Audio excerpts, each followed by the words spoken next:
High above the city skyline, in a corner office made of glass and steel, a billionaire sat with his arms crossed, eyes fixed on the polished oak table before him. Another interview, another candidate. Nothing he hadn't seen 100 times before. The room glimmered with silent power. Leather chairs, golden accents, and the faint hum of success. Yet behind the wealth, his face carried the sharp boredom of a man who believed every applicant wanted the same thing: his money, not the job. Then the door opened. A black woman stepped in, her stride steady, her presence commanding without effort.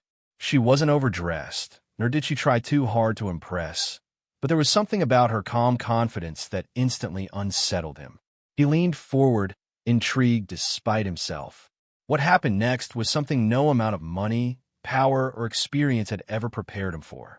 He was the kind of man headlines adored and rivals feared. A self-made billionaire who had climbed from the ashes of poverty into the penthouse of power. His empire stretched across industries: technology, finance, real estate. Everything he touched turned to profit, and people whispered his name with equal parts respect and resentment. In business, he was ruthless, known for dismantling competitors without mercy.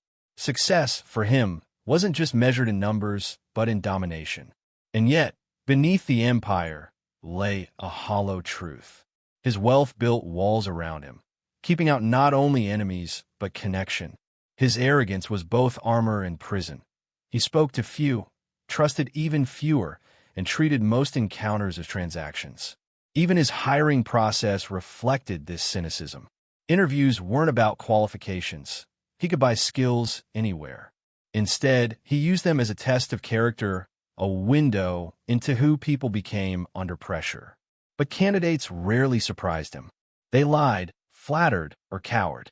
All predictable, all unimpressive.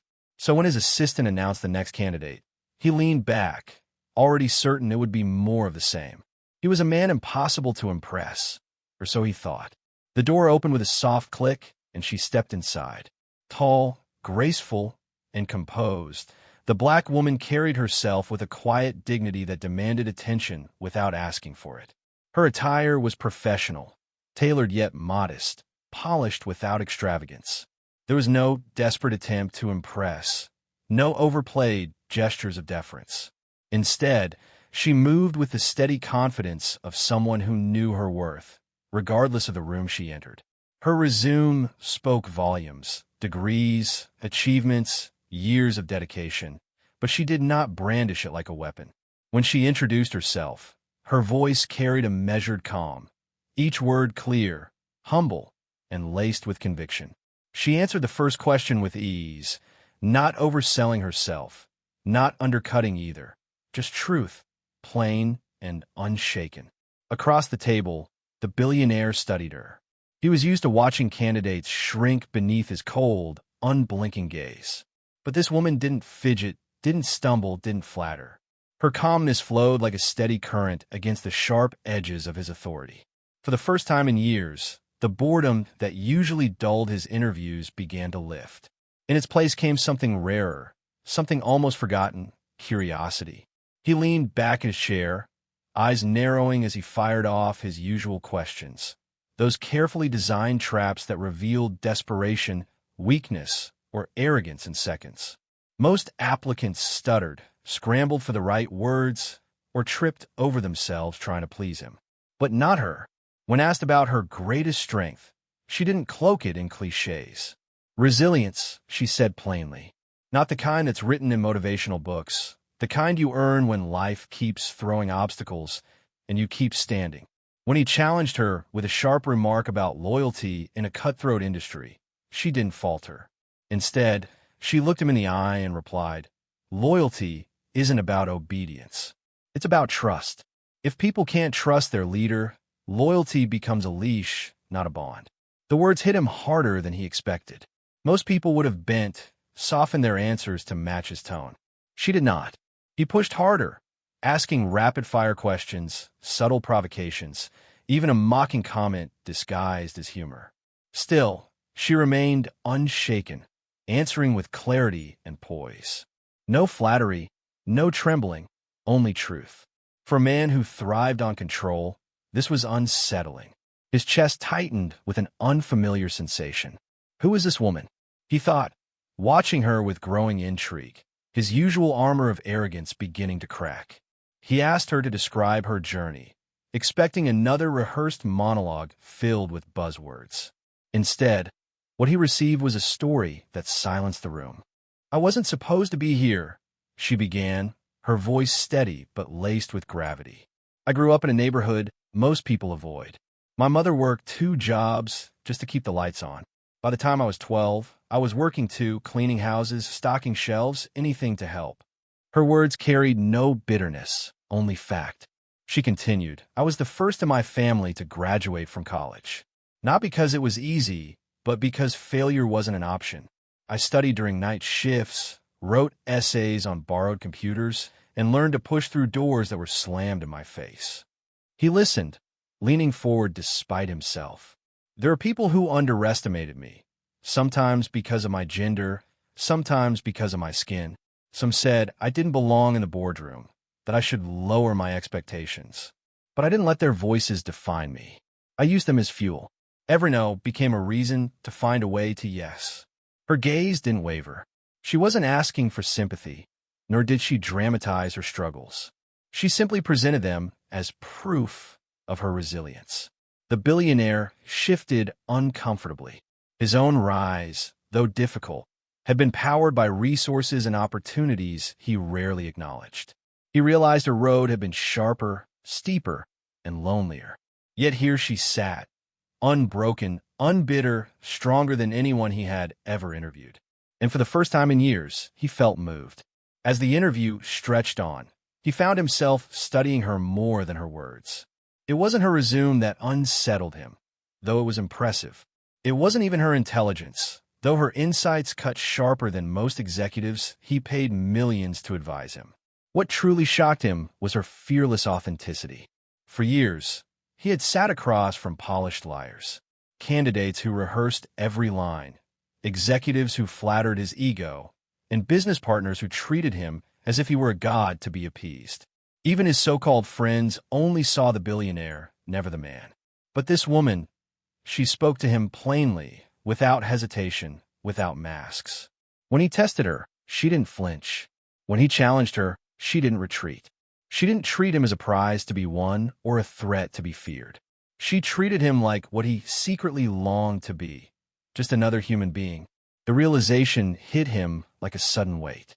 He had spent years surrounding himself with wealth, power, and status symbols, but none of it filled the gnawing emptiness that grew each night when the city lights flickered beneath his penthouse window. Her honesty acted like a mirror, forcing him to confront a truth he had buried under success. He was profoundly lonely. For all his billions, he had no one who spoke to him this way. No one who dared see beyond the empire to the man behind it. That, more than anything, was why he was shocked. Not because of her story, not because of her achievements, but because she reminded him of the one thing money had never been able to buy: authenticity. He was about to ask his next calculated question when she leaned forward slightly, her eyes steady, unafraid. For a brief moment, silence thickened between them, and then she spoke words he never expected to hear in an interview. "May I ask you something?" she said. He raised an eyebrow. Candidates rarely dared to turn the tables. "Go ahead," he replied, half amused, half curious. Her voice was calm, but her question cut sharper than any blade. "Why does a man with everything still look so unhappy?" The billionaire froze. His practiced composure faltered, his carefully built armor cracking at its edges. In boardrooms, he was untouchable. In negotiations, he was immovable.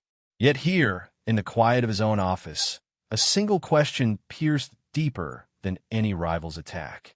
He opened his mouth to answer, but found no words. Because she was right. He did have everything, or at least everything the world measured: money, power, influence. But happiness, fulfillment, connection, those had long slipped through his grasp. In that moment, he understood something profound. This interview was no longer about her proving herself to him.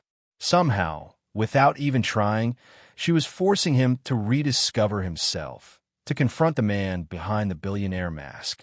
And for the first time in years, he felt seen. The air in the room shifted. What had begun as a routine interview now felt like something entirely different. Without raising her voice or forcing her presence, she had quietly flipped the balance of power. He found himself leaning in, listening more closely than he ever had to a candidate. When he asked about her vision of leadership, she didn't hesitate. Leadership isn't about control, she said. It's about respect. People don't give their best to someone they fear. They give it to someone they trust. A good leader doesn't just manage results. They invest in people. He frowned, challenged her, almost reflexively. Respect without authority can crumble. Fear, at least, guarantees compliance. Her gaze was steady, unwavering. Fear guarantees obedience, not excellence. If you want people to survive, scare them. If you want people to thrive, inspire them. The words struck deeper than he admitted. Around him, employees obeyed because of his title, his wealth, his power. But how many truly admired him? How many felt inspired by him? He felt something foreign stirring. Humility. He, the man who had silenced boardrooms with a glance, was suddenly aware of how small he seemed under the weight of her truth. Inside, he confessed something to himself he hadn't dared to acknowledge. He had not been inspired in years. Not by partners, not by colleagues, not by anyone. Yet here, across a polished oak table, sat a woman who reminded him what inspiration felt like. And he couldn't look away. The billionaire folded his hands, studying her in silence. For once, he wasn't calculating profit margins or weighing risks. He was thinking about impact, about change. Finally, he spoke, his voice lower, steadier than before. "I want you on my team," he said. Her brows lifted slightly. She hadn't expected such a direct offer. "You're offering me the job?" "Yes," he replied without hesitation. "But not just because of what's on your resume. I can find credentials anywhere. What I can't find is honesty, perspective, strength. You show me all three in the last hour. That's what I need." She didn't answer immediately. Instead, she leaned back, considering his words with the same quiet confidence she had displayed all along. "I need to ask," she said carefully, "is this truly about my skills? Or is this about your fascination with me?" For a moment, he almost flinched at her directness. But then he met her gaze. "It's both," he admitted. "You have the qualifications, yes. But more than that, you have the courage to speak the truth, even when it's uncomfortable. That's rare. That's what I want in my company." Her lips curved into the faintest smile. After a pause that seemed to stretch forever, she nodded. "Then I accept." And just like that, an offer meant to fill a position became something far greater, an unspoken pact that would change them both. In the end, it wasn't her resume that shook him. He had seen credentials far more polished, degrees from the world's most prestigious schools, accolades that glittered brighter on paper. Those things barely registered. It wasn't even her composure. Yes, she carried herself with confidence, but he had met countless executives who strutted into his office convinced of their own greatness. Confidence alone could not explain the way she left him unsettled, intrigued, almost vulnerable. No, the real reason this billionaire was shocked was far deeper. For the first time in years, someone had stripped away the layers of wealth, status, and power, and faced him not as a billionaire, but as a man. She reminded him of what money could never buy: courage that comes from hardship, authenticity that cannot be faked, and truth spoken without fear. That truth rattled him, not because it diminished him, but because it awakened something he thought he had lost: a hunger for connection, a desire for meaning, a flicker of humanity buried beneath the weight of his empire. And as she walked out of his office, newly hired yet unaware of the storm she had stirred inside him, he realized this was not the end of the story. It was the beginning, the start of something far greater than a job interview, something he could not control, yet could no longer ignore. The encounter in that glass tower office was more than just an interview. It was a lesson, a reminder that wealth, titles, and status can dazzle the world, but they cannot replace authenticity. The billionaire, a man who thought he had everything, discovered that the rarest currency is not money but truth spoken with courage. Too often, people walk into interviews believing they must become a polished version of what they think employers want. They memorize rehearsed answers, craft perfect smiles, and hide the raw edges of who they are. Yet, as this story shows, true power lies in standing firm in your own authenticity. It is not about fitting into a mold, but about breaking it with character, conviction, and honesty. The billionaire was not impressed by prestige. He had more than enough of that in his world. What shocked him, what shook him to his core, was a woman who walked into his office and reminded him that humanity is the one thing money can never buy. And in that reminder lies the ultimate takeaway. Opportunities often come not to those who pretend, but to those who dare to be real.